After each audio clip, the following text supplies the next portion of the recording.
যিগৰাকী আমাৰ সকলোৰে সৰ্বনিয়ন্ত্ৰক সৰ্বশক্তিমান পুৰুষ আমি আদিতেই সেই আদি পুৰুষ শ্ৰী গোবিন্দৰ চৰণত এটি শ্লোকেৰে সহিতে প্ৰণিপাত জনাইছোঁ তেৰাই যাতে সকলোৰে প্ৰতি কৃপাশীষ বৰিখন কৰে জয়স্য প্ৰভা প্ৰভৱতু জগদন্ন কোটি কোটি সশেষ বসুধাদি বিভূতি ভিন্ন তদ্ব্রহ্মম নিষ্কলম অনন্তম অশেষভূতম গোবিন্দম আদি পুরুষম তমহং ভজামি গোবিন্দম আদি পুরুষম তমহং ভজামি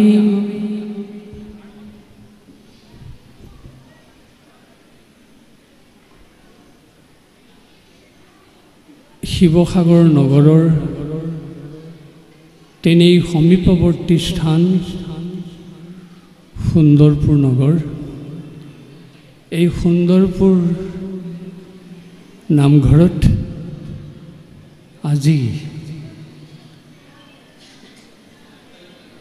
শিৱসাগৰ জিলাৰ সৰু অসম ভাওনা সন্মিলনৰ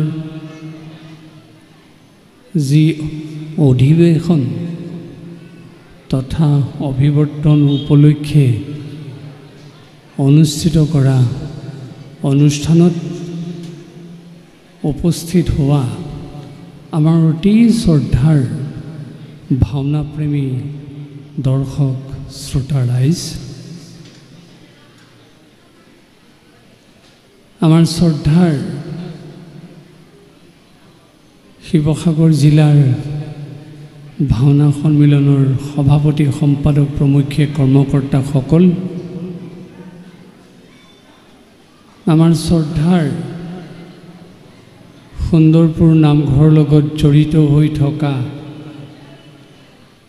সভাপতি সম্পাদক প্ৰমুখ্যে সদস্যসকল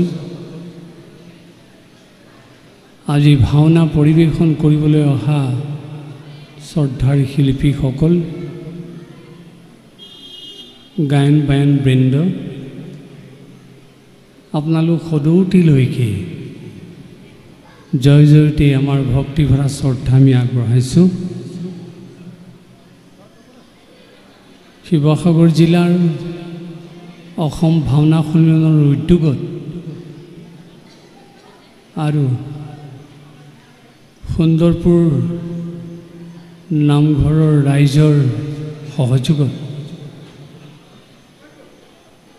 যি এদিনীয়া কাৰ্যসূচীৰে এই অনুষ্ঠানৰ আয়োজন কৰা হৈছে আমি সঁচাকৈ আজি ইয়াত নিজকে সম্পৃক্ত কৰিবলৈ পাই আমি কৃতাৰ্থ মানিছোঁ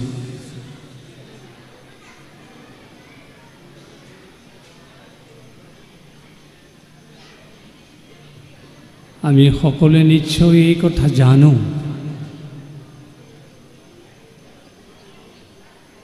ছটা প্ৰক্ৰিয়াৰে সৃষ্টি আৰম্ভ হৈছে যাক বিকাৰ বুলি কোৱা হয়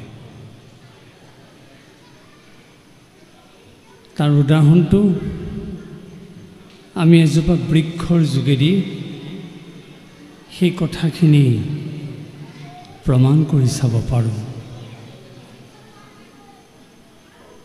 এজোপা গছ সৃষ্টি হৈছে তাৰপিছত সি যেতিয়া গজালি মেলে অংকুৰিত হয় তেতিয়া আমি তাক স্থিতি বুলি কওঁ তাৰপিছত বিকাশ লহপহকৈ গছজোপা বাঢ়ি আহে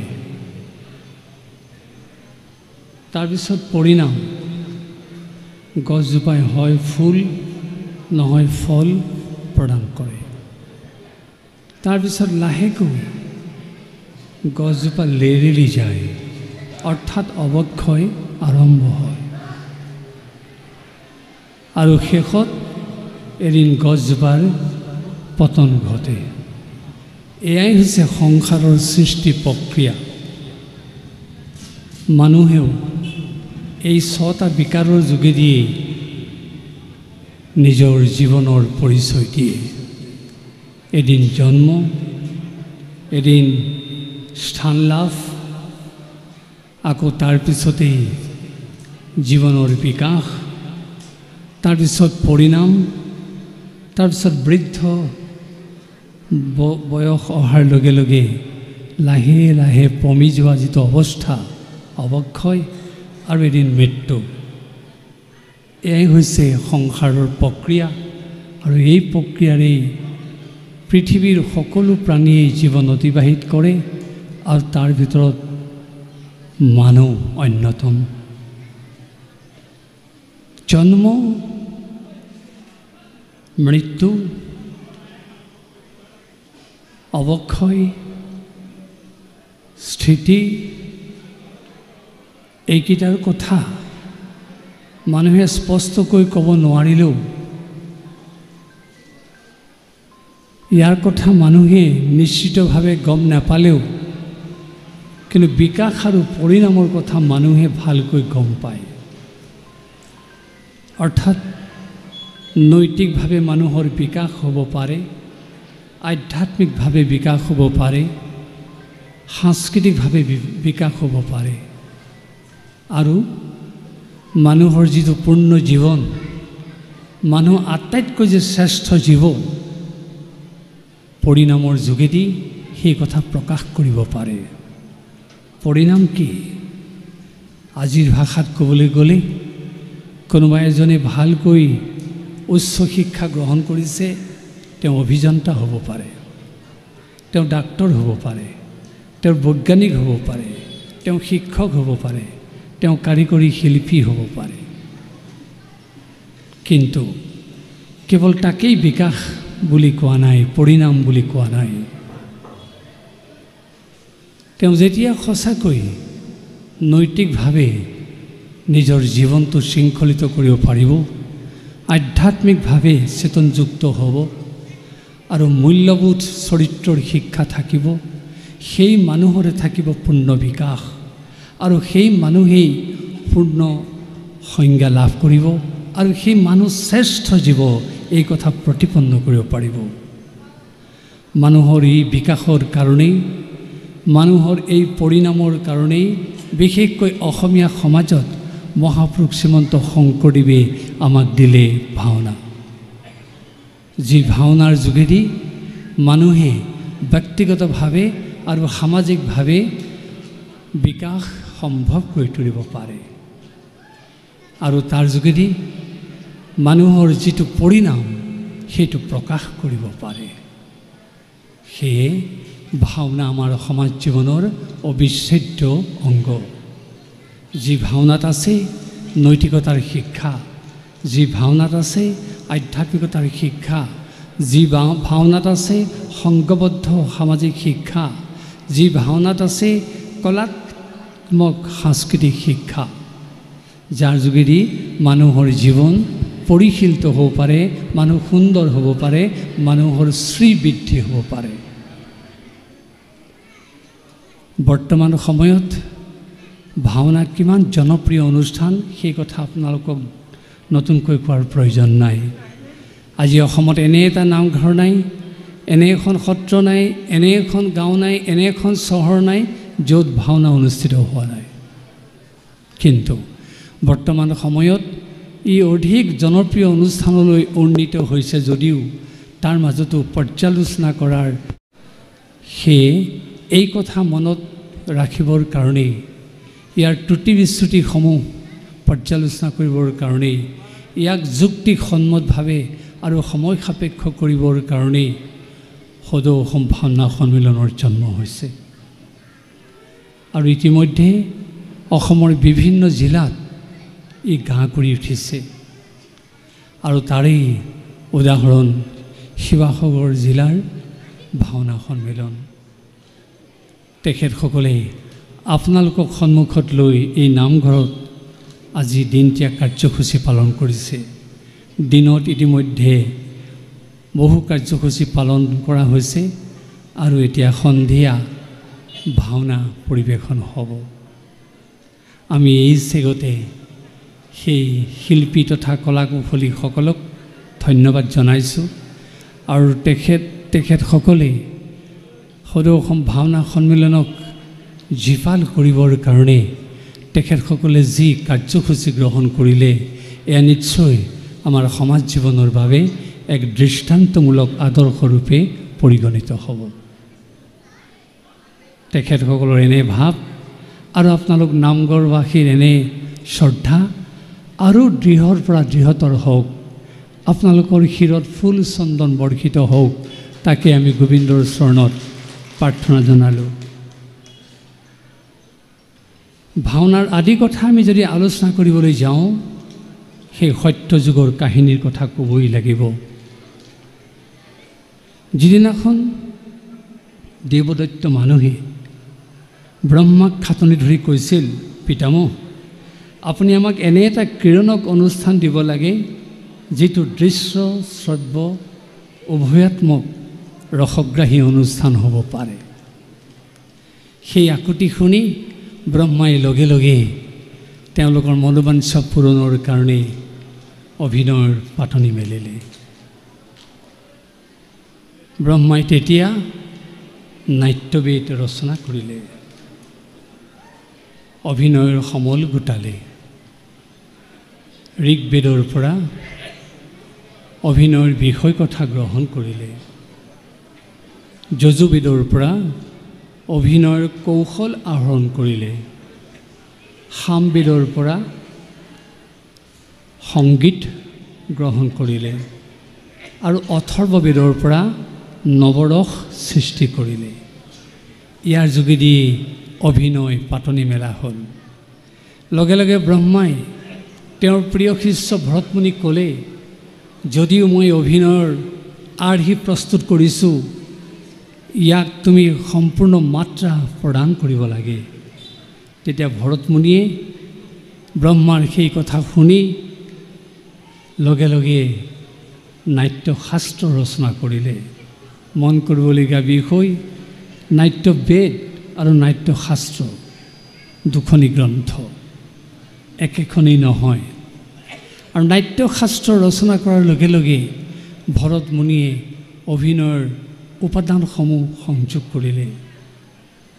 বিষ্ণুৰ পৰা ভাওনাৰ যিটো চাৰি স্তম্ভ বুলি কোৱা হয়, আংগিক, বাচিক, আহাৰ্য, সাত্বিক গ্ৰহণ কৰিলে। আৰু শিৱ পাৰ্বতীৰ পৰা নৃত্য ল'লে, তাণ্ডৱ আৰু লাস্য, এই দুটাৰ পৰাই আচলতে তালৰ সৃষ্টি হৈছে। তাণ্ডৱৰ পৰা তাল, তা আৰু লাস্যৰ পৰা ল। ইয়াত কেৱল বজোৱা বাদ্যটোকে তাল বুলি কোৱা নাই। অভিনয়ত যি তাল লাগে, যি মাত্ৰা লাগে, যাৰ যোগেদি অভিনয় সুসাংগ হ'ব পাৰে, সেই অৰ্থত তাকো তাল বুলি কোৱা হৈছে। লগে লগে ভৰতমুনিয়ে তেওঁৰ 100 পুত্ৰক অভিনয়ৰ আখৰাৰে পৰিণত কৰিলে আৰু এদিন স্বৰ্গলৈ গ'ল আৰু ইন্দ্ৰৰ বিজয় ধ্বজ অনুষ্ঠানত সেই অভিনয় প্ৰদৰ্শনৰ পাতনি মেলিলে। আৰু সেয়াই আছিল অভিনয়ৰ প্ৰাক পটভূমি। আৰু যি অভিনয়ৰ কাহিনী আছিল সমুদ্ৰ মন্থন। এইদৰে সত্য যুগত ব্ৰহ্মা আৰু ভৰতমুনিৰ যোগেদি সেই অভিনয়ৰ কাৰ্যসূচী আৰম্ভ হৈছিলে। আৰু সেই সত্য যুগতেই প্ৰহ্লাদে বলি ৰাজসভাত দৈত্য শিশুসকলক লগত লৈ ভগৱন্তৰ যি আংগিক লীলা প্ৰদৰ্শন কৰিলে, তাতো আছিল অভিনয়ৰ পাতনি। তাৰপিছত যদি আমি ত্ৰেতা যুগলৈ চাওঁ, সেই ত্ৰেতা যুগতো আছে অভিনয়ৰ আৰ্হি। যিদিনাখন ঋষিসকলে শ্ৰীৰামচন্দ্ৰক পাবৰ কাৰণে যজ্ঞ কৰিছিলে, সেই যজ্ঞ কৰি থাকোঁতে তেওঁলোকে যজ্ঞান্তত সকলো উঠি ঊৰ্ধ্ববাহু হৈ সেই শ্ৰীৰামচন্দ্ৰৰ লীলা আংগিকভাৱে প্ৰকাশ কৰিলে। তাতেই শ্ৰীৰামচন্দ্ৰই সন্তুষ্ট হৈ ঋষিসকলক বৰ দিছিল যে তোমালোকে যি উদ্দেশ্যে যজ্ঞ কৰিছিলা তাৰ মই তত্ত্ব অনুভৱ কৰিছোঁ। ঋষিসকলৰ যজ্ঞ কৰাৰ উদ্দেশ্য কি আছিল? শ্ৰীৰামচন্দ্ৰক তেওঁলোকে স্বামীৰূপে পাবলৈ বাঞ্ছা কৰিছিলে। লগে লগে শ্ৰীৰামচন্দ্ৰই ক'লে, দাপৰ যুগত মই তোমালোকৰ মনোবাঞ্ছা পূৰণ কৰিম। আৰু সেইকাৰণে ঋষিসকলে জোঠে জোঠে আহি দাপৰত গোপীৰূপে জন্ম লৈছিল আৰু শ্ৰীৰামচন্দ্ৰই কৃষ্ণৰূপে অৱতাৰ গ্ৰহণ কৰি তেওঁলোকৰ মনোবাঞ্ছা পূৰণ কৰিছিল। সেয়া আছিল ত্ৰেতা যুগৰ অভিনয়ৰ আৰ্হি। তাৰপিছত যদি আমি দাপৰ যুগত আলোচনা কৰি চাওঁ, তাৰো আমি আৰ্হি সুন্দৰকৈ পাওঁ। কেনেকৈ চাওঁ? যিদিনাখন শ্ৰীকৃষ্ণই গোপীসকলক লগত লৈ ৰাসক্ৰীড়া কৰিবলৈ মন মেলিলে, সেই মুহূৰ্তত সকলো একত্ৰিত হ'ল, ৰাসলীলা আৰম্ভ হ'ল। কিন্তু ৰাসলীলাৰ মাজতে গোপীসকলে কৈ পেলালে, আমাৰ সমান সৌভাগিনী নাই, ভৈলন্ত অধীন যাদৱ ৰায়, যে আমাতকৈ আৰু কোনো সৌভাগ্যশালী নাই। আমাৰ প্ৰেমত সেই ভগৱান কৃষ্ণ বন্দী হৈছে। কিন্তু যিজন আপ্তকাম, যিজন গুণাতীত, যিজনক কোনো কামে স্পৰ্শ কৰিব নোৱাৰে, সেইজনকো গোপীসকলে তেনেদৰে ভাবি ল'লে। তেতিয়া ভগৱানে এই কথা অনুভৱ কৰিলে যে গোপীসকল মোৰ পৰম ভক্তা। গোপীসকলৰ যদি এনেকৈ অহংকাৰ থাকে, তেওঁলোকে মোক বিচাৰি সাৰ্থকতা অনুভৱ কৰিব নোৱাৰিব। সেয়ে মই তেওঁলোকক পোৱাৰ ব্যৱস্থা দিম। সেইকাৰণে লগে লগে কৃষ্ণই তেওঁলোকক পোৱাৰ কৌশল কৰিলে। কি কৰিলে? লগে লগে ৰাসমণ্ডলৰ পৰা কৃষ্ণ অন্তৰ্ধান হ'ল। তেতিয়া গোপীসকলে বৃন্দাবনত যিমান বন আছিলে সকলো চলাথ কৰিলে। ভাণ্ডিৰ বন, লৌহ বন, খদিৰ বন, কুঞ্জবন, নিকুঞ্জবন, তালবন, কিন্তু ক'তো বিচাৰি কৃষ্ণক নেপালে। তেতিয়া গোপীসকলৰ বুজিবলৈ বাকী নাথাকিল যে তেওঁলোকৰ অহংকাৰ হৈছিল, যাৰ কাৰণে কৃষ্ণক পায়ো তেওঁলোকে তৎ মুহূৰ্ততে হেৰুৱালে। সেয়ে তেওঁলোকে লগে লগে সেই অহংকাৰ শূন্য কৰিবৰ কাৰণে কৃষ্ণলীলা কৰিবলৈ সংকল্পিত হ'ল।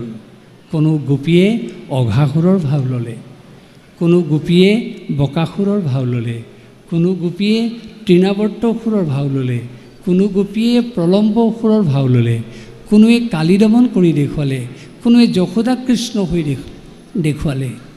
এইদৰে লীলা কৰোঁতে কৰোঁতে সঁচাকৈয়ে কৃষ্ণ আহি তেওঁলোকৰ সন্মুখত উপস্থিত হ'ল। এয়া আছিল দাপৰ যুগৰ ভাওনাৰ আৰ্হি। কিন্তু ইয়াতে তাৎপৰ্যপূৰ্ণ কথাটো সোমাই আছে। যি কায়মন বাক্যেৰে অকপটভাৱে অন্তনিষ্ঠভাৱে কৃষ্ণ লীলাত প্ৰবৃত্ত হয়, তেওঁ এদিন সৌ শৰীৰে কৃষ্ণক দেখা পায়। তাৰ উদাহৰণ গোপীসকল। আপোনালোকৰ মনত প্ৰশ্ন উদয় হ'ব পাৰে, অসমত এতিয়া এনে এটা অনুষ্ঠান, এনে এখন ক্ষেত্ৰ নাই য'ত ভাওনা হোৱা নাই। ইমানবিলাক ভাওনা দৰ্শন কৰাৰ পিছতো কোনেওতো বুকু ডাঠি ক'ব নোৱাৰে যে আমি কৃষ্ণক সাক্ষাতে দেখা পাইছোঁ। কিয়? ইয়াৰ অন্তৰায় ক'ত? অন্তৰায়টো হৈছে আমি গোপীসকলৰ দৰে সেই নিষ্ঠা প্ৰকাশ কৰিব পৰা নাই। আমি ভাওনাক কেৱল মনোৰঞ্জনৰ অনুষ্ঠান বুলি গণ্য কৰিছোঁ।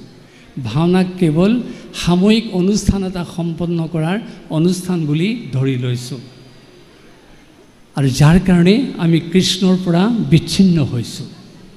যদি আমি সঁচাকৈয়ে ভাওনা দৰ্শন কৰাৰ পিছতো, ভাওনাত অংশগ্ৰহণ কৰাৰ পিছতো আমি গোপীসকলৰ দৰে খাওঁতে শুওঁতে উঠোঁতে বহোঁতে কেৱল কৃষ্ণৰ চিন্তাত তন্ময় হৈ থাকিলোহেঁতেন, আমিও কৃষ্ণক দেখা পালোহেঁতেন। কিন্তু আমি সেই অৱস্থালৈ যাব পৰা নাই, আৰু সেইটো একেদিনাই কৰাটো সম্ভৱো নহয়।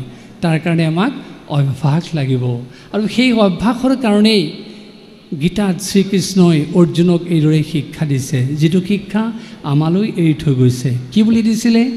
অথ চিত্তং সমাধাতুম ন শক্নোসি মই স্থিৰম অভ্যাস যোগেন মামিপ্সতুম ধনঞ্জয়।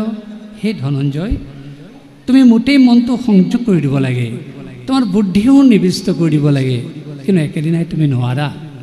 তাৰ কাৰণে তুমি কি কৰিবা? অভ্যাস যোগেন, তুমি অভ্যাস কৰি দিয়া। অভ্যাস কৰোঁতে কৰোঁতে তুমি এদিন সিদ্ধি লাভ কৰিবা, মুখ লাভ কৰিবা।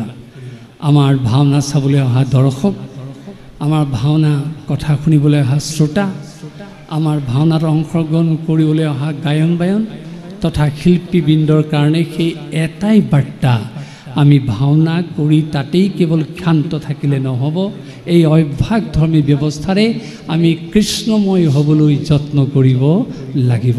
আৰু তেতিয়াহে আমি ভাওনাৰ যিটো উপাদেয় শিক্ষা সেইটো আমি লাভ কৰিব পাৰিম।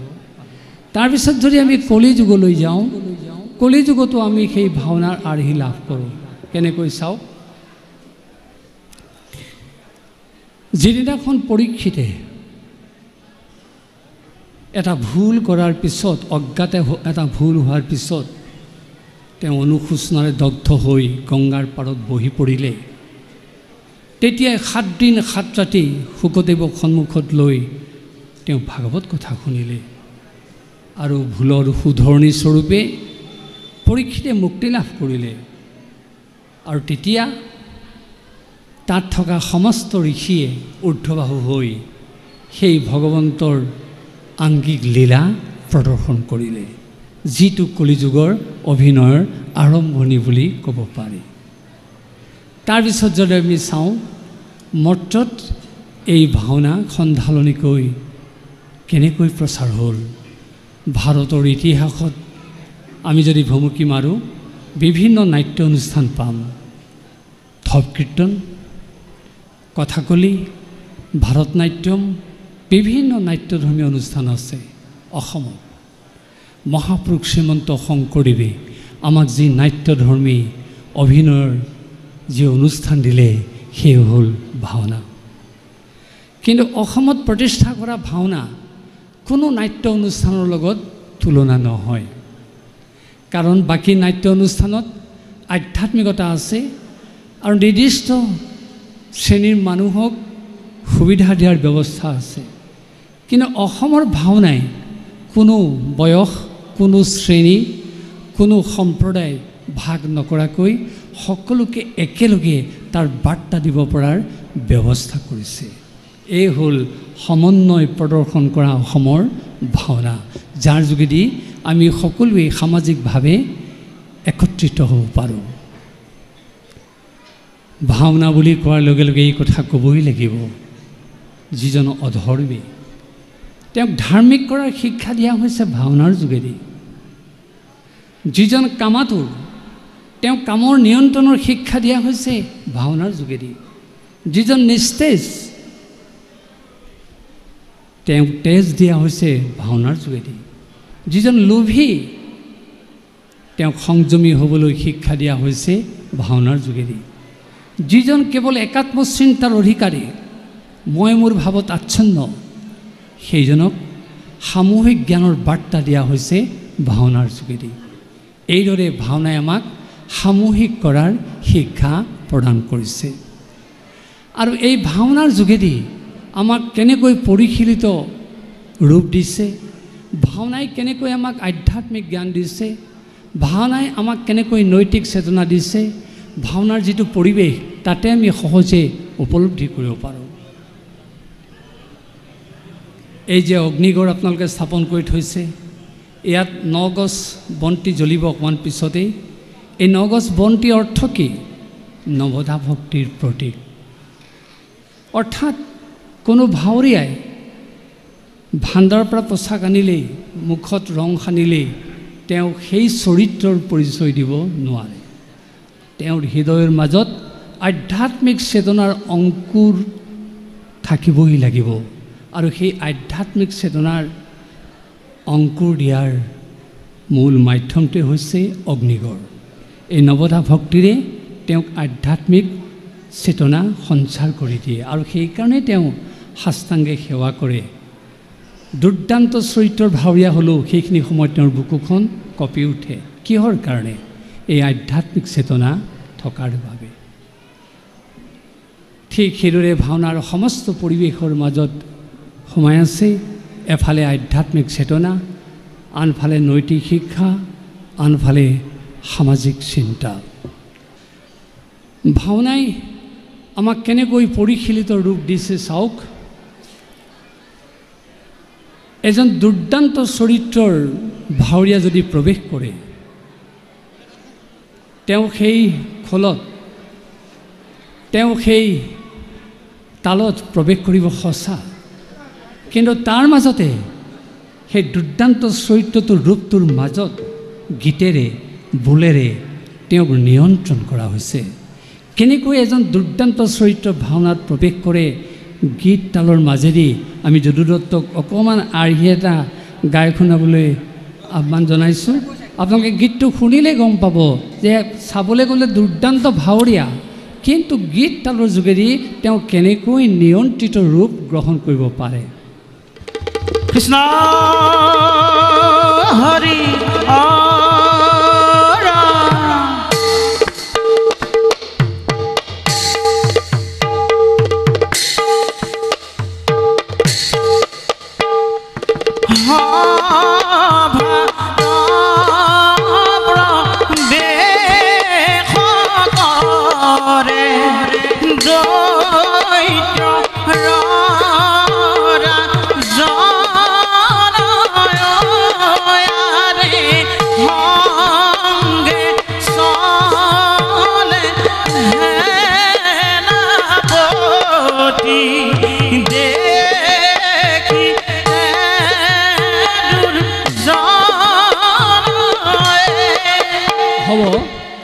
আপোনালোকে গম পাইছে, চাবলৈ গ'লে দুৰ্দান্ত চৰিত্ৰ, এটা অসুৰ নহয়, দানৱ নহয়, দৈত্য, কিন্তু যিটো মাত্ৰাত তেওঁক প্ৰৱেশ কৰোৱা হৈছে তাৰ মাজতে তেওঁৰ অন্তৰত সেই আধ্যাত্মিকতাৰ হিল্লোল আছে।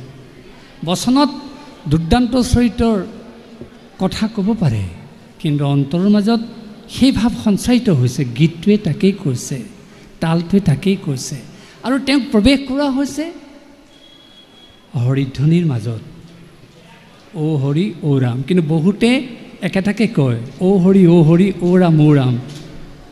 শুদ্ধ নহয়, কাৰণ ধ্বনি প্ৰতিধ্বনি থাকিবই লাগিব। জয়ধ্বনি, জয়ধ্বনি আৰু বিজয়ধ্বনি থাকিবই লাগিব। সেয়াহে ভগৱন্তৰ ধ্বনি বুলি কোৱা হৈছে। আৰু সেইকাৰণে আমাৰ ভাওনাত হ্ৰস্ব কৰি, আচলতে জয় ৰাম বোলা, জয় হৰি বোলা, কিন্তু হ্ৰস্ব কৰি অ' ৰাম অ' হৰি কোৱা হৈছে। তাতেই আছে আধ্যাত্মিকতাৰ বাৰ্তা। ঠিক তেনেকৈ ভাওনাত এজন চৰিত্ৰৰ খং উঠে, তেওঁ উগ্ৰভাৱ প্ৰকাশ কৰে, বা দুজনৰ মাজত যুদ্ধ লাগে, কিন্তু যুদ্ধ কৰোঁতেও তেওঁলোকে পোনে পোনে অস্ত্ৰৰে আঘাত নকৰে, বোলৰ মাজেৰে, গীতৰ মাজেৰে যুদ্ধ কৰে। আৰু সাধাৰণতে আমাৰ সত্ৰীয়া যুদ্ধবিলাক নাচ প্ৰধান। আজিকালি কিন্তু গাঁৱত এটা বা দুটা তালতেই যুদ্ধ কৰা হৈছে, কিন্তু নাচটো তাত সম্পৃক্ত কৰা হোৱা নাই। আমি সেইকাৰণে সদৌ অসম ভাওনা সন্মিলনক কৈছোঁ, পৰৱৰ্তী পৰ্যায়ত এই নাচ প্ৰধান যুদ্ধবিলাক তেওঁলোকক শিকাবই লাগিব, কাৰণ তাত অত্যন্ত লয় আছে, লবজ আছে, যাৰ যোগেদি সকলো দৰ্শকক বিনা দ্বিধাই আকৰ্ষণ কৰিব পাৰে।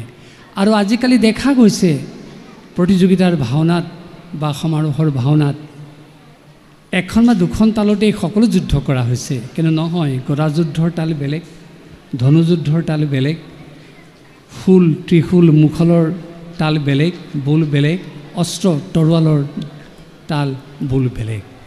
কিন্তু এজন ভাৱৰীয়াই যেতিয়া উগ্ৰভাৱ প্ৰকাশ কৰে, তেওঁক নিয়ন্ত্ৰণ কৰিবৰ কাৰণে কেনেকৈ সেই গীতটোৰে তেওঁক সেইটো সুযোগ দিছে চাওকচোন। এটা যুদ্ধ গীত গাবলৈ কৈছোঁ।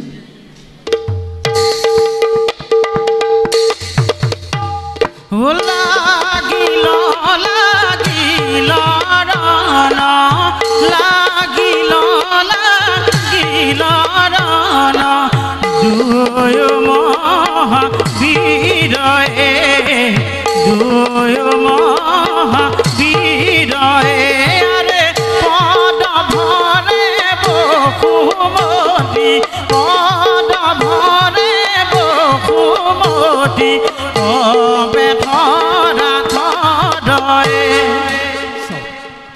যুদ্ধ কৰিছে কিন্তু খং ভাৱটো তাৰ মাজতে নিয়ন্ত্ৰণ কৰিবৰ কাৰণে সেই যুদ্ধৰ পয়াৰটোৰে বুলেৰে তেওঁক বাৰ্তা দিছে।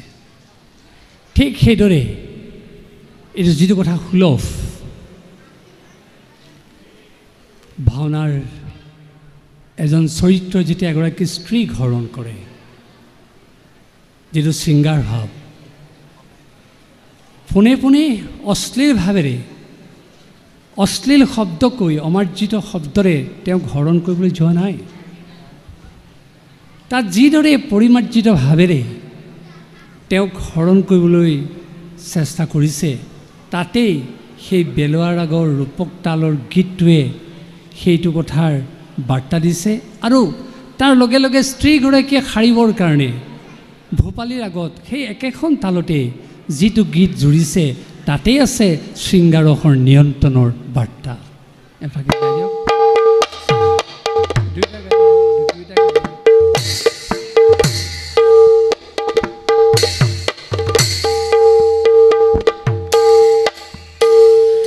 আৰে আহা আহা প্ৰাণে সৰি দিয়ালি গনয়াৰে তোমাৰ বিহনে মোৰ নৰহে জীবনয়াৰে তোমাৰ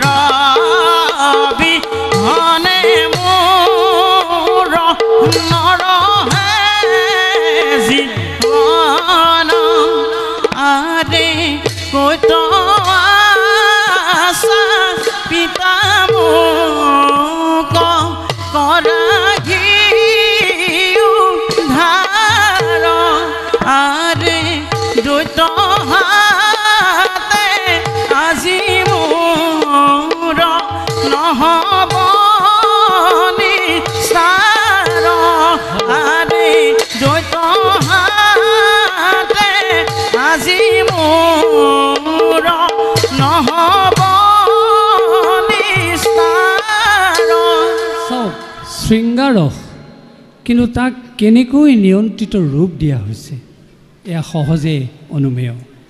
ঠিক তেনেকৈ ভাওনাত ভাৱৰীয়াই দুখ কৰে, ক্ৰন্দন কৰে, তাক বিলাপৰ যোগেদি নিয়ন্ত্ৰিত কৰাৰ শিক্ষা দিয়া হৈছে। যেনে একাৱলী, মুক্তাৱলী, বৃন্দাৱলী, পীতাম্বৰী, জোনা, লেছাৰী, এইবিলাক বিলাপৰ যোগেদিহে ভাৱৰীয়াই দুখ প্ৰকাশ কৰিব পাৰে। হাও হাওকৈ কান্দি নিদিয়ে। আৰু যি দুখ কৰে তাৰ মাজতে সেই বিলাপৰ মাধ্যমেৰে তেওঁক নিয়ন্ত্ৰণ কৰাৰ বাৰ্তা দিয়া হৈছে। চাওক এটা বিলাপ গাই দিওঁ। ক্ষমা কৰা মুনিবৰ ধৰো তজু চৰণত দুখময়ী কৰিলো অজ্ঞানবশত প্ৰাণ হৰি হৰি হৰিয়ে হৰি হৰি হৰিয়ে। দুখৰ সময়, কিন্তু তাৰ মাজতে ধৈৰ্য অৱলম্বন কৰাটো আৱশ্যক। সেইকাৰণে মুক্তাৱলীটোৰ যোগেদি তেওঁক সেই শিক্ষা প্ৰদান কৰা হৈছে। আমি এইখিনি কথা এইটো কাৰণে উল্লেখ কৰিলোঁ, এয়া কেৱল ভাওনাৰ কাৰণে নহয়, আমাৰ সমাজ জীৱনত এইবোৰ ঘটনা ঘটি আছে। কোনো ব্যক্তিয়ে কেতিয়াবা উগ্ৰভাৱ প্ৰকাশ কৰিছে, কোনো ব্যক্তিয়ে কেতিয়াবা শৃংগাৰস প্ৰকাশ কৰিছে, কোনো ব্যক্তিয়ে কেতিয়াবা দুখভাৱ প্ৰকাশ কৰিছে বা উদ্ধত ভাৱ প্ৰকাশ কৰিছে।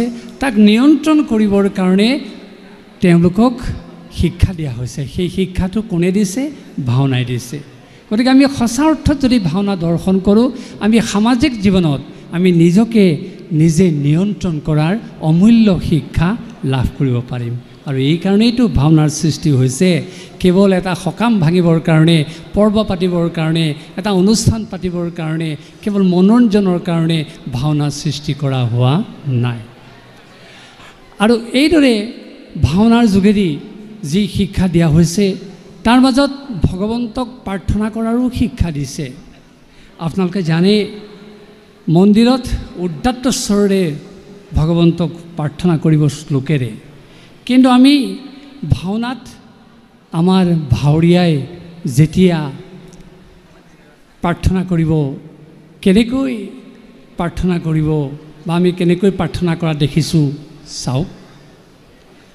নমো নমো নাৰায়ণ দিয়াদৰিখন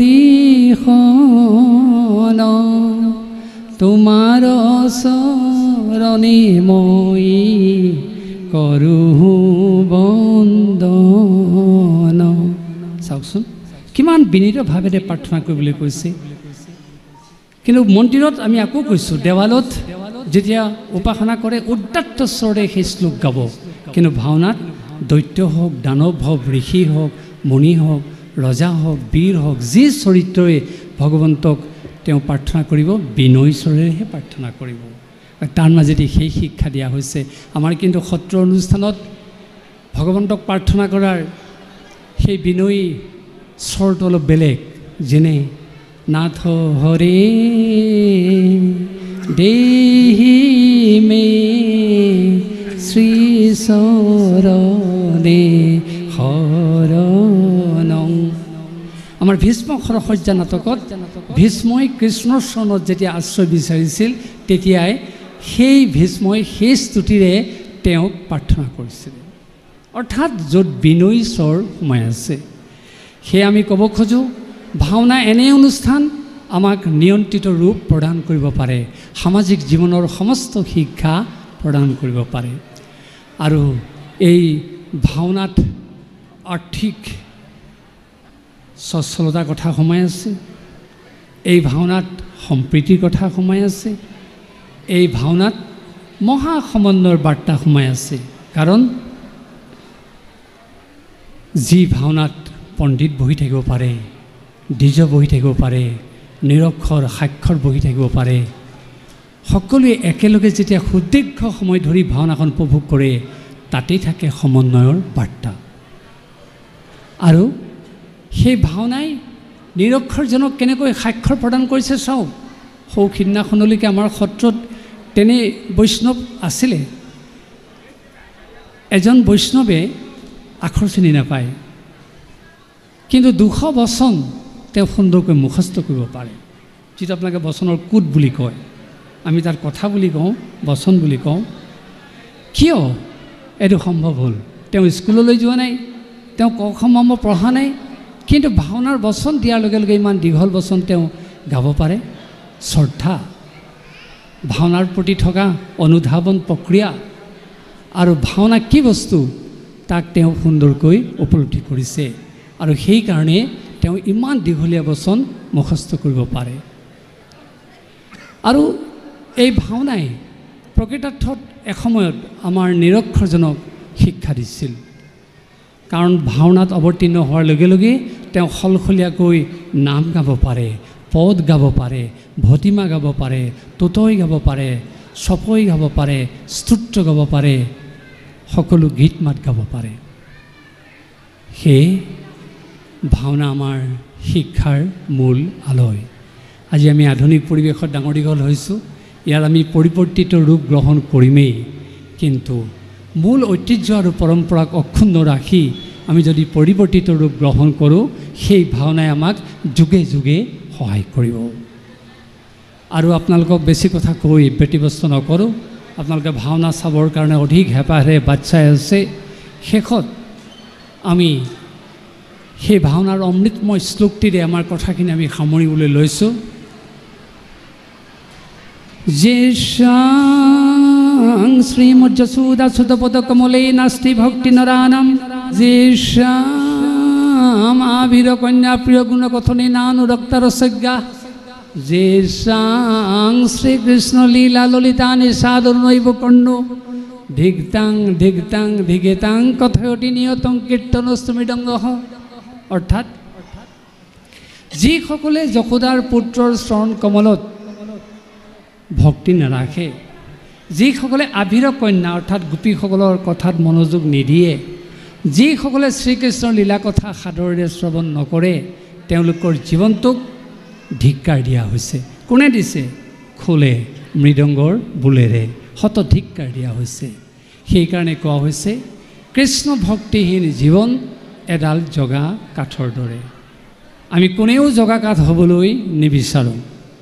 আপোনালোকে জানে নৈত দুটা ধৰ্মী কাঠ উঠি আহে, এটা ক'লা কেটেপা আৰু এটা সুন্দৰ ৰঙৰ কাঠ। ক'লা কেটেপা কাঠটোৱে হৈছে জগা কাঠ, যিটো নৈপৰীয়া মানুহে চিনি পায় আৰু ঘৰলৈ লৈ আহে। তাক পুৰি পুৰি মাত্ৰ এটা সাধাৰণ দিয়ে, তাৰ পৰা একো কৰিব নোৱাৰে। কিন্তু একেখন নৈতে উটি অহা সেই মূল্যৱান কাঠডাল যদি ঘৰলৈ লৈ আহে, তাৰ পৰা মূল্যৱান সম্পদ ৰচনা কৰিব পাৰে। এয়াই হৈছে মানুহৰ জীৱন। যি সঁচাকৈ ভগৱত ভক্তিত নিমগ্ন নহ'ব, যি নিজকে সমৰ্পণ নকৰিব, তেওঁৰ জীৱনটো এডাল জগা কাঠৰ দৰে পৰিগণিত হ'ব। তেওঁ কেতিয়াও মূল্যৱান কাঠলৈ ৰূপান্তৰিত হ'ব নোৱাৰে। সেয়ে আমি আজি ভাওনাৰ যোগেদি সংকল্প ল'ব লাগিব, আমি সকলোৱে মূল্যৱান সম্পদলৈ ৰূপান্তৰিত হ'ম। তাৰমানে আমাৰ হৃদয়ত কোহে কোহে সেই ভক্তিভাৱ সঞ্চিত হৈ থাকিব। শেষত যদু দত্তক আৰু এটি শ্লোক বা এটি গীতেৰে আমি সামৰি দিবলৈ কৈছোঁ। এজন ধাৰ্মিক ৰজা প্ৰৱেশ এটা গাই দিছোঁ।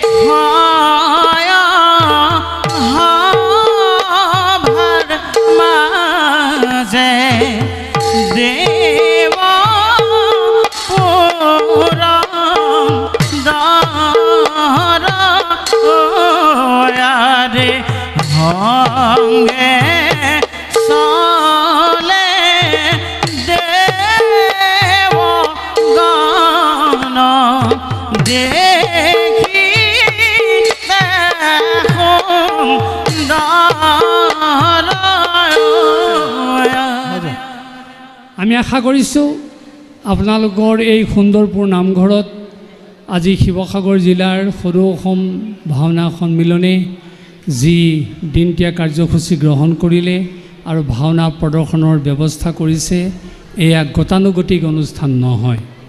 আপোনালোকে এই অনুষ্ঠানৰ পৰা প্ৰকৃত ভাওনাৰ বাৰ্তা সকলোৱে গ্ৰহণ কৰিব আৰু প্ৰত্যেকৰ ঘৰলৈ লৈ যাব। তেতিয়া দেখিব অসূয়া প্ৰীতি নোহোৱা হ'ব, আত্মকেন্দ্ৰিক ভাৱ নোহোৱা হ'ব, অসুৰ দৈত্য দানৱৰ স্বভাৱ নোহোৱা হ'ব। আমি সকলোৱে কেৱল শান্তি শান্তি শান্তি অনুভৱ কৰিম।